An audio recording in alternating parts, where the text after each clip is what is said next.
मेरा नाम लता यादव है। लता जी। हाँ जी। लता जी, आप किसी घर के बाहर खड़े हैं, किसका ये घर है और क्या कारण है कि आप बाहर खड़े हैं? जी, मेरे ससुराल वालों का घर, शादी करके मेरे पति और मैं इसी घर में आए हैं। या अभी तक मुझे यही था कि ये मेरा ही घर है और अब मेरा ही हक बनता है यहाँ रहना। कुछ टाइम से 1 साल के बाद से इन्होंने दहेज के लिए पैसे मांगे गए हैं काफ़ी बार। मेरे भाई ने आके दिए भी है। जब भी वो आता था इनकी मांग रहती थी। इनके बेटे का पहले भी 2022 में किसी लड़की के साथ चक्कर था। मैंने इन लोगों को बताया, इन लोगों ने थोड़ा बहुत कवर अप करके कि हाँ आगे बढ़ो करा गया। उसके बाद से इसने कभी फैमिली स्टार्ट नहीं करी है, क्योंकि इसके और लड़कियों के साथ चक्कर थे। मुझे ये कह देना कि जॉब करो, घर में पड़े पड़े क्या करते हो। तो इनको वो संतुष्टि चाहिए कि मेरे पे क्वेश्चन ना उठाए, रोक टाक ना करे। अभी जुलाई में डेटिंग ऐप्स यूज़ करते हुए पाए गए। मैंने दिखाया भी, फिर भी मेरे को एक आ गया, बाहर किसी को नहीं बताना नहीं तो तेरे को छोड़ देंगे, कि मैं दोस्त बना रहा हूँ। उसके बाद मुंबई में काफ़ी बार पकड़ा गया। इसकी चैट्स भी है मेरे पास। हिंज डेटिंग ऐप, टिंडर, बम्बल सब कुछ यूज़ करता है। और मुझे ये कहा जाता था कि मैं भी मानसिक उससे गुजर रहा हूँ कि घर में मेरे जेठ जेठानी के साथ उसके रिलेशन थोड़े से ठीक नहीं चल रहे थे, या बचपन से थोड़ा बहुत उनसे थोड़ा अलग रहे हैं, या वो अपनी बेटी से उनको बात नहीं करने देते थे। तो मुझे उन्होंने इसी भ्रम में रखा। बट अभी कुछ दिन पहले भी ये शिमला और चैल अपनी वही 2022 वाली गर्लफ्रेंड के साथ मिला है। 2 दिन होटल में रुके हैं। और जब मेरे भाई ने वहाँ देखा और पीछा किया तो वही लड़की थी जो 2022 में जिसके साथ इनका था। आने के बाद मैंने इनको बताया, ससुराल वालों को, ये सब कुछ। तो इन्होंने कहा कि ठीक है वो बात करेंगे। बट आते ही इन लोगों ने अंदर मेरे को धमकाया और मेरे सामने इसकी गाड़ी वाड़ी सब कुछ खाली करवा के मेरे को थोड़ा सा दिखाया कि ठीक है इसको देखेंगे। बट रात को वो पता नहीं कहाँ छुपा था, निकल के मेरा फ़ोन चुरा के जो है कहीं बाहर छोड़ के आ गया। और मेरे घर वालों ने जो है उसके बाद जब मैंने इनसे कहा कि मेरा फ़ोन दिलवाइए, उसमें सारे सबूत आज तक जो भी आप लोगों ने मेरे साथ किया है या चैट हुई है या जो भी मांगा गया है वो सब उसमें था। तो वो इन लोगों ने चुरा लिया। मैं यहाँ से बाहर आके जाने लगी कि मेरे यहाँ कोई रिश्तेदार है 2 गली छोड़ के, मैं वहाँ जाती हूँ तो वहाँ मेरे को नहीं जाने दी, मेरे को नहीं जाने दिया गया, मेरे को खींच के वापस अंदर लिया गया। तभी भी मैं बाहर आने की कोशिश कर रही थी तो मेरे को उसने यहीं पे खड़े होके इतनी तेज तेज यहाँ पे 3-4 थप्पड़ मारे और उसके बाद अंदर ले जाना चाहा। जेठ और जेठानी भी वहीं थे। अंदर जाके इन्होंने वापस यही बोला कि अगर ऐसा कुछ तूने बाहर जाके कहीं भी बताया तो अच्छा नहीं होगा और तेरे को इस घर में रहने नहीं देंगे और तेरे पति से तेरा कोई रिश्ता नहीं रखने देंगे।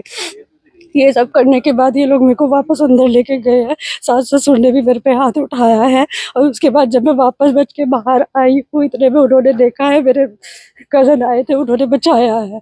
बचा के हम लोग पुलिस थाने में कंप्लेंट करा के आए हैं। कब हुई थी शादी आपकी और कब से ये विवाद चल रहा है आपका? विवाद ज़्यादा तो कुछ महीने से चल रहा है।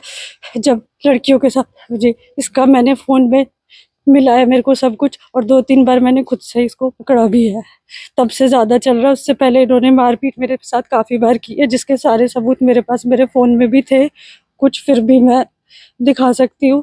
और दहेज के लिए भी मेरे को काफ़ी बार बोला गया है। और ससुर भी अभी भी, मेरा पति कुछ दिन से बाहर ही रहता है, घर में नहीं आता है। दिन में कभी आया मन किया तो आ जाता है, वरना नहीं आता है। करते क्या है वो और क्या नाम है उनका? मेरे पति का नाम रवि यादव है। श्री श्याम टूरिस्ट सर्विसेज में प्राइवेट लिमिटेड में वो डायरेक्टर थे, डायरेक्टर है जहाँ तक मेरा अभी तक था। बट अभी जेठानी नहीं मुझे कुछ दिन पहले बताया, क्योंकि उसको भी लगा शायद मेरे साथ गलत हो रहा है, कि ये डायरेक्टरशिप अभी चेंज कर रहे हैं ताकि तेरे को कुछ देना ना पड़े, और ये तैयारी कर रहे हैं तुझे इस घर से बाहर निकालने की। ये सब भी ये ट्राई कर रहे हैं कि इनके बेटे का कुछ नहीं है, सास ससुर का है तो तेरा हक नहीं बनता। ये खुद जेठानी ने मुझे बताया है। उसको शायद थोड़ी दया आई उस टाइम पे, क्या आया मुझे नहीं पता। पर इन लोगों की बहुत टाइम से साजिश चल रही है, तभी ना तो मेरा पति फैमिली प्लानिंग के लिए रेडी होता है, पर मेरे को झांसे में रखा गया है। अभी जब मैंने पकड़ा काफ़ी बार पिछले 6 महीनों में इसको या बताया, तो मुझे पहले तो दिलासा आया, फिर ये देखे कि हाँ ठीक है सब कुछ ठीक करा देंगे, तुड़वा देंगे जो भी इसका अलग चल रहा है लड़कियों के साथ। बट कुछ नहीं कराया। ये सब एक प्लानिंग थी मेरे को चुप बिठा के रखने की। और आपको जब प्रताड़ित क्यों किया जाता है, क्या क्या कारण है? जब मैं इनके बारे में इनके घर वालों को बताती हूँ या इनको बाहर कहीं बताने की ट्राई करती हूँ, या मेरे घर वालों को मैं कुछ अगर फ़ोन करने को जाने को भी मना किया जाता है मेरे को, ताकि ये यहाँ का कुछ बता ना दें। मेरे बाप वो बेड रेस्ट पे है, पिछले 2.5 साल हो गए हैं उनको, तो वो इस स्टेट में नहीं होते, उनकी उस का फ़ायदा उठाया जा रहा है, उनकी इस कहाँ कंडीशन शादी का। हुई थी आपकी और कौन से सन में शादी हुई थी? ये 10 दिसंबर 2020 को शादी हुई थी।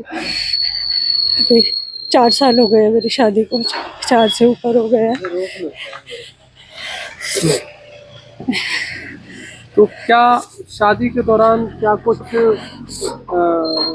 दहेज दिया आपने, या फिर अब आप कह रहे हैं दहेज की मांग की जाती है? दहेज तो हमने दिया था, ज्वेलरी दी थी, कैश भी दिया था। उसके बाद एक गाड़ी इन्होंने मेरे पापा को लेनी थी। उन्होंने ये हमेशा ट्राई करते हैं कि श्री श्याम टूरिस्ट सर्विसेज के नाम से सारे बिल निकले, जीएसटी में चले जाए, और हमसे सारा हमेशा कैश ले लेते थे। शादी में भी इन्होंने यही किया, बिल्स बनाने में। अब अभी भी ये दोस्तों की भी कुछ गाड़ियाँ लेते हैं, हमारी भी जो इन्होंने ली कैश ले लेते हैं, और ये अपने नाम से दिखा देते हैं, कंपनी के नाम से गाड़ियाँ है, कुछ भी खरीदते हैं यही दिखाते हैं। किसी की शादी में भी कुछ भी बिलिंग दिखा देते हैं। तो हमारे पास ये सब प्रूफ उन चैट्स में थे, जो कि इसने डिलीट कर दिया और मेरा फ़ोन चुराया गया। ये मैंने थाने में कंप्लेंट भी की गई। और काफ़ी बार चाचा चाची और ये सब आके यहाँ बैठ के मेरे को बच्चे के लिए बोलते थे और ये सब बोलते थे। तो मैंने कहा इनके बेटे में है, ये नहीं करना चाह रहा है, इसके कहीं और संबंध है, तो मुझे ही मार पीट के जो है चुप बिठा दिया जाता था। अब आप क्या जा रहे हो, आपको जाने नहीं दिया जा रहा है क्या? मेरे को जाने क्या नहीं दिया जा रहा, मैं यहीं रहती हूँ। सुबह से पता नहीं लॉक करके गए हुए हैं, पुलिस वालों ने फ़ोन कर लिया, खोल नहीं रहे हैं, पता नहीं क्या करें। यहीं पे सास